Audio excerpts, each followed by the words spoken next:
আসসালামু আলাইকুম দর্শক, welcome to jasmine kitchen recipe চ্যানেলে। আজ আমি বানাবো আটার রুটি। কোনো রকম আটা মাখানো বা বেলার ঝামেলা ছাড়াই এই রুটিটি আমি বানাবো। আশা করছি রেসিপিটি আপনাদের ভালো লাগবে। একদম নরম তুলতুলে ফুলকো ফুলকো রুটি বানিয়ে দেখাবো। ভিডিওটি শুরু থেকে শেষ পর্যন্ত দেখার অনুরোধ রইল। ভিডিওটি ভালো লাগলে অবশ্যই চ্যানেলটিকে সাবস্ক্রাইব করে দেবেন, যাতে আরও নতুন নতুন রেসিপি নিয়ে আপনাদের মাঝে আসতে পারি। তো চলুন দেখে নেওয়া যাক এই আটার রুটিটি আমি কেমন পদ্ধতিতে বানিয়েছি। আটার রুটি বানানোর জন্য একটি পাত্রে দিয়ে দিচ্ছি 1 কাপ আটা, পরিমাণ মতো লবণ দিয়ে আটাটা মিক্সড করে নেব। আপনারা চাইলে এখানে ময়দার রুটিও বানাতে পারেন। এবার অল্প অল্প পানি দিয়ে আটাটা আমি ফেটে নেব। একেবারে অতিরিক্ত পানি দিলে কিন্তু চলবে না, নাহলে অতিরিক্ত পাতলা হয়ে গেলে তখন রুটিটা ফুলবে না। আবার বেশি ঘনও করে দিলে রুটিটি ভালোভাবে হবে না। তাই খেয়াল রাখতে হবে আটার ঘনত্বটা ঠিক এই রকম যেন হয়। আমি দেখিয়ে দিচ্ছি চামচ দিয়ে। গ্যাসে ফ্রাই প্যান বসিয়ে দিয়েছি। ফ্রাই প্যানটা হালকা গরম হয়ে এলে চামচ দিয়ে আমি 2 চামচ আটা গোলাটা দিয়ে দেবো। এই সময়ও খেয়াল রাখতে হবে যেন রুটিটা খুব পাতলা না হয়ে যায়। এই চামচ দিয়ে আমি গোল করে নিচ্ছি।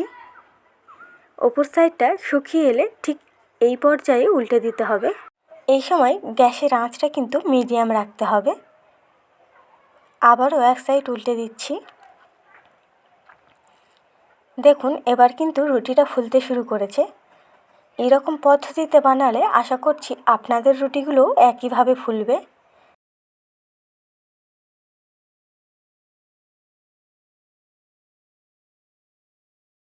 এই তো তৈরি হয়ে গেছে ফুলকো ফুলকো রুটি, তুলে নিচ্ছি। এবার আরও একটি তৈরি করে দেখিয়ে দিচ্ছি। আমার প্রায় সবগুলোই রুটি ফুলেছে, কিন্তু সবগুলো দেখানো তো আর সম্ভব না, ভিডিওটি বড় হয়ে যেতে পারে। তাই আমি এখানে 2টো রুটি বানিয়ে দেখিয়ে দিচ্ছি। এই একইভাবে রুটিটা চামচের সাহায্যে গোল করে দিচ্ছি। এই সময় কিন্তু ভালোভাবে খেয়াল রাখতে হবে রুটিটা যেন খুব বেশি মোটা না হয়ে যায়, আবার খুব পাতলা যেন না হয়ে যায়, তাহলে ঠিকভাবে কিন্তু রুটিটা ফুলবে না।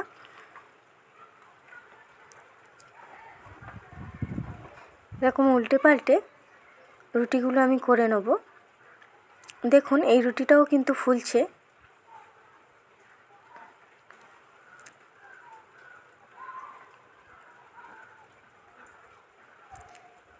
এই তো তৈরি হয়ে গেছে, তুলে নিচ্ছি। যারা একদমই রুটি গোল করতে পারে না বা রুটি ভালোভাবে বানাতে পারে না, তাদের জন্য এই ভিডিওটি খুব কাজে আসবে। আশা করছি রেসিপিটি আপনাদের ভালো লেগেছে। কোনো রকম ঝামেলা ছাড়াই তৈরি হয়ে গেল নরম তুলতুলে ফুলকো রুটি। ভিডিওটি ভালো লেগে থাকলে অবশ্যই একটি লাইক করবেন, চ্যানেলটিকে সাবস্ক্রাইব করে দেবেন। ভিডিওটি শুরু থেকে শেষ পর্যন্ত দেখার জন্য ধন্যবাদ। আল্লাহ হাফেজ।